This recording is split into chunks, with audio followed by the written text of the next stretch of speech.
Okay, thank you for coming here today, Pam. I'm going to read the simple rules for the vetting process, which is the non-disclosure form that you have signed today, Pam, and also all of us on the vetting committee have signed. No one is allowed to be in this room except the vetting panel and the candidate. All electronics allowed in the room shall be turned off except laptops used by the vetting committee and the video recorders provided by the vetting committee. Cell phones or voice recorders shall be turned off in the room. No written material or notes will be taken by the candidate. North Texas Council vetting panel members and candidate agree that all questions and responses at this vetting session are to remain confidential property until videos are uploaded and considered public information on the North Texas Council website and/or an alternate website. Verbal questions will be asked and verbal responses to those questions will be given, with 1 to 2 minute responses for each question. The candidate will receive a copy of her vetting interview recording, upon which time the video is posted on the North Texas Council website and/or an alternate website. And we all have signed this. And we want to thank you very much for coming here today. I'm happy to be here. All right. We are going to go around the table and introduce ourselves to you, Pam. Okay. And would you like to start, Babs? I'm Babs Millward, and I live in Rowlett. Okay. And I'm Barbara Harless. I live right here in Murphy, Texas. Okay. I'm Janie Britton. I live in Garland. Okay. And I'm Liz Moser. I live in Garland. Okay. All right. Fantastic. So, Pam, we thank Pam Little for coming here today, and we would like for you, Pam, to take this time to take 2 minutes to give us a self-bio of yourself, more or less just a little bit about yourself personally. Okay. And we would appreciate that, and then we'll go into our questions. Okay, great. I'm Pam Little, candidate for the State Board of Education, District 12. I'm a fifth-generation Texan, daughter of a World War II veteran, and grew up in the very conservative area of Bryan College Station with the military influence of Texas A&M. My husband and I have been married 39 years as of last weekend. We have 2 children. They're educated in the public schools of Plano and McKinney. While we lived in Houston for a while, and during that time I worked as a college instructor at North Harris County Community College. And one of the things that we did there is we developed a curriculum of small business management that eventually led to a certificate in small business management. At that time also we started our family business, Ace Fence Company, in the Houston area. And in the early 80s we relocated up here to the Plano area. And during that time I also chose to take a second career, my own career, in educational publishing. And for 20 years I worked in educational publishing, preparing materials that would meet the state curriculum, preparing assessment practice pieces that would meet the state assessment. So I've worked for various different houses. I've worked with teachers all across the state for 20 years. I know all curriculum areas. I know the different types of instruction and assessment.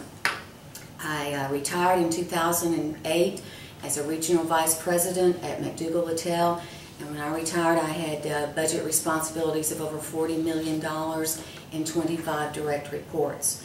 In 2008 I went back into the family business and helped shore that up during that rough economic time. And now I've got, I do the executive financial responsibilities there, and now I find myself with some time and energy to do something else. Thank you very much, Pam. All right. We will now start with the questions, and we'll rotate around the table. Okay. You have 1 minute to answer this question. What made you decide to run for a position on the Texas State Board of Education, and what is your primary goal? My primary goal would be to get our students educated for jobs of the future. I feel like we've been too focused on a very narrow, formulaic learning process, teaching to the test kind of thing, and we need to break out and get our kids thinking critically, collaboration, communication. And that's the real reason that I'm doing this. As an employer, as I would sit and look at some of the workforce, the students coming out of high school that were entering the workforce, I just felt like we can do a better job. And I feel like with my very background of approaching education from all different aspects, I can pull all that together and figure out what it is that that state curriculum needs to do so that we can get our students to be more productive. Thank you. Thank you. Question number 2, you'll have 2 minutes to answer this question. SB 6, which became law in the last state legislation session, defines open source instructional materials as electronic instructional materials available for download at no charge to a student. With SB 6, why do you think that eligible institutions, including certain research universities and members of the American Association of Universities, are allowed to submit open source instructional materials for adoption without the SBOE being able to reject the materials?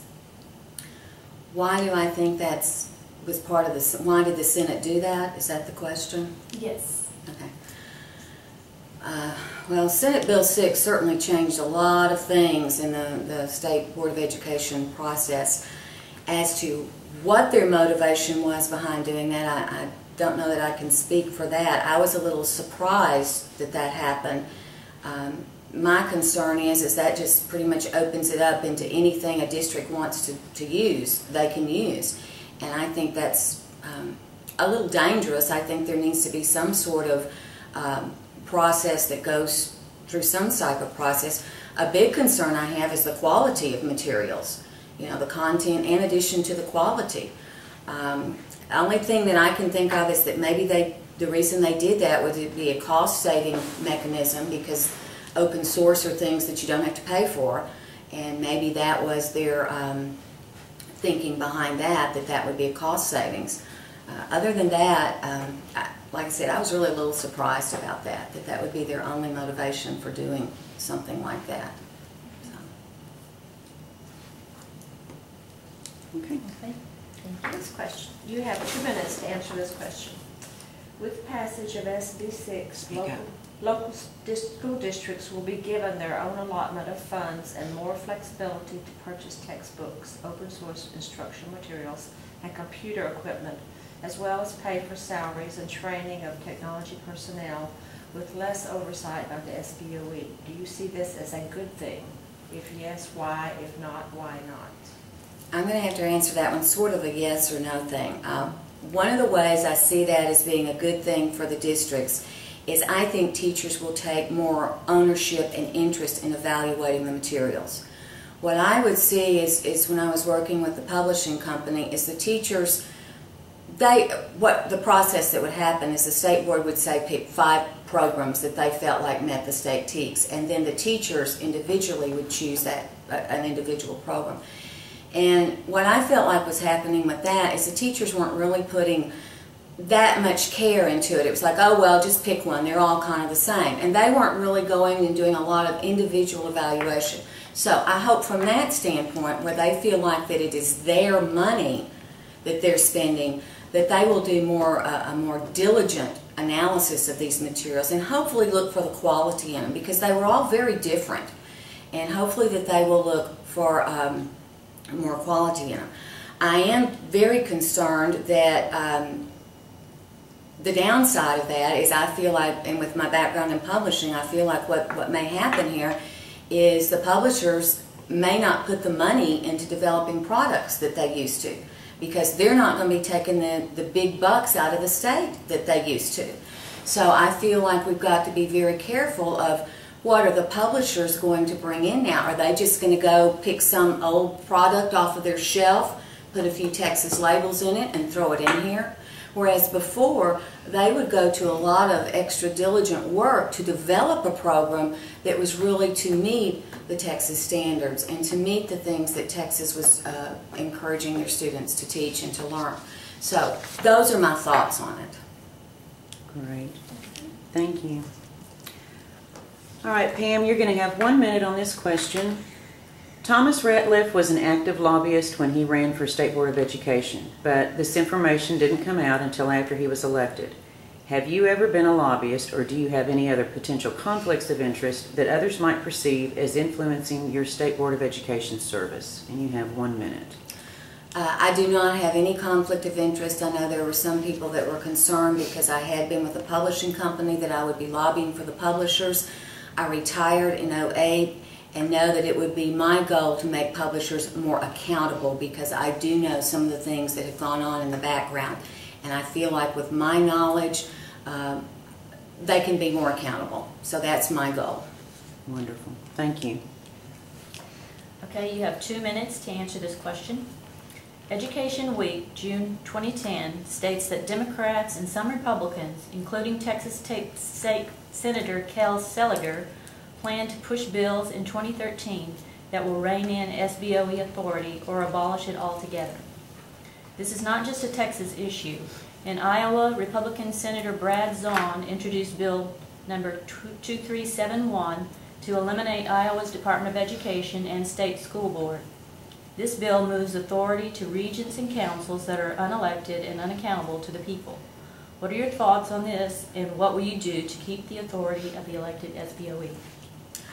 One of the reasons that I'm running is I feel like we need some new blood on the state board, and I really would like to get back to a trusting relationship with the legislature.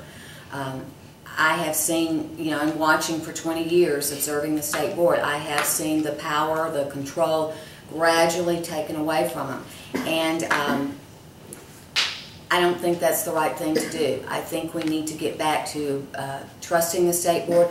For one thing, with the permanent school fund, which is a constitutional, that the State Board of Education was created by the Constitution to oversee this permanent school fund. Part of my concern with this would be is that these groups may be trying to get control of the permanent school fund, which I heard just last week is something like a $26.9 billion, B with a B billion dollar fund. And I would fight very hard to retain control of the State Board of Education, to oversee that fund and to oversee the curriculum. I feel like the State Board needs to just provide the framework and then let everybody else build on top of it. But that framework is important, and I would do all that I could to maintain that control. Thank you. Okay, number 6. You have 2 minutes to answer this question. What 3 pieces of legislation related to education would you like to see pushed in the upcoming legislation session? What 3 pieces? Mm-hmm. Let me think about that just a minute here. Well, and I don't know if this is necessarily legislation, but some things that I would like to see approached. One is our testing. We've got to get a more realistic test. I'm all for accountability and understand that we have to have accountability. But we need to get a more realistic test that measures accountability. And we might even need to go back to a diagnostic approach where you test the student at the beginning of the year and then you test them at the end of the year and then you can measure something. And that's really a firm measurement. So testing would be one area. I'm also wondering regarding the testing, there is one company, Pearson Testing, that seems to keep getting the state contract year after year after year. And I think by the time they finish with the new STAR test, they will have taken out over $500,000 in testing, dollars per testing. And the other thing that I don't understand about that testing contract is it's for a length of time. So Pearson got the contract for 5 years. And so now we're changing to the STAR test. So that means that Pearson's going to have to do more work so they can come in and charge more money. So it was a service amount of time, not a task-oriented amount, and therefore it could not have been bid on, task to dollars situation. So those things concern me, and I'm also concerned about how come Pearson seems to be the only one that gets these contracts. So that would be something that I would really want the legislature to look at and look closely. I think we also need to take a long look at funding. And the question that the legislatures have asked me is, how much is enough? Well, let's try to get some kind of budgeting process, maybe a zero-based budget. Let's start with the kids.